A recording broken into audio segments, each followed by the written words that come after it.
L'avenue Bypass est devenue un véritable casse-tête pour les usagers de la route à hauteur de l'entrée Rigini. Le mauvais état de la chaussée est à la base de la cacophonie qui s'installe et se succède chez les conducteurs. Ces derniers renvoient la balle à la dégradation de la voirie qui est amplifiée par la pluie. Embouteillage et embouteillage, rien que embouteillage, c'est le style de vie sur cette avenue. Sur Bypass, il ne reste plus que des embouteillages. Un calvaire au quotidien pour les usagers de ce tronçon, notamment les piétons à qui, visiblement, rien n'est réservé. Le ras-le-bol est criant. Sur cette route, il n'y a pas de marche piéton du rond Pangaba jusqu'à la rivière Kalamu.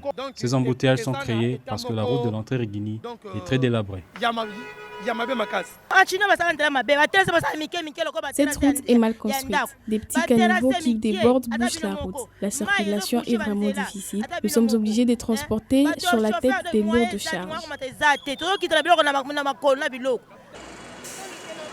L'entrée Rigini, seule route de refuge qui offre le raccourci, se dégrade à son tour. Les chauffeurs s'avouent vaincus, donc obligés de rebrousser chemin. Ils craignent les tracasseries policières. Sur cette route bypass, les embouteillages sont causés par la difficulté de passer par l'entrée Rigini. Et il n'y a qu'une seule route. Nous rebroussons chemin par peur de tracasseries routières. Ils envahissent le rond Pangaba et nous rançonnent. Et la cacophonie s'installe et se succède dans le chef de conducteur. Indexé, il se dédouane en renvoyant la balle au mauvais état de la route, situation amplifiée par la pluie. Les embouteillages sont causés par la percée de l'érosion qui a dégradé la route. Il y a aussi l'incompréhension dans les chefs des conducteurs, surtout au niveau du carrefour.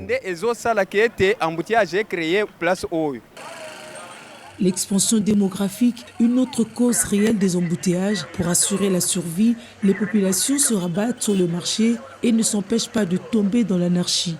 Une cause immédiate qui réduit la marge de manœuvre des conducteurs. J'ai déjà appris qu'on doit élargir la ville. Bon, peut-être ça sera la solution. Parce que les gens sont vraiment concentrés aux mêmes endroits et finalement, les gens ne savent pas quoi faire. Cette route a normalement 4 bandes, dont certaines envahies par ses vendeurs. Voilà ce qui la ramène à 2 bandes.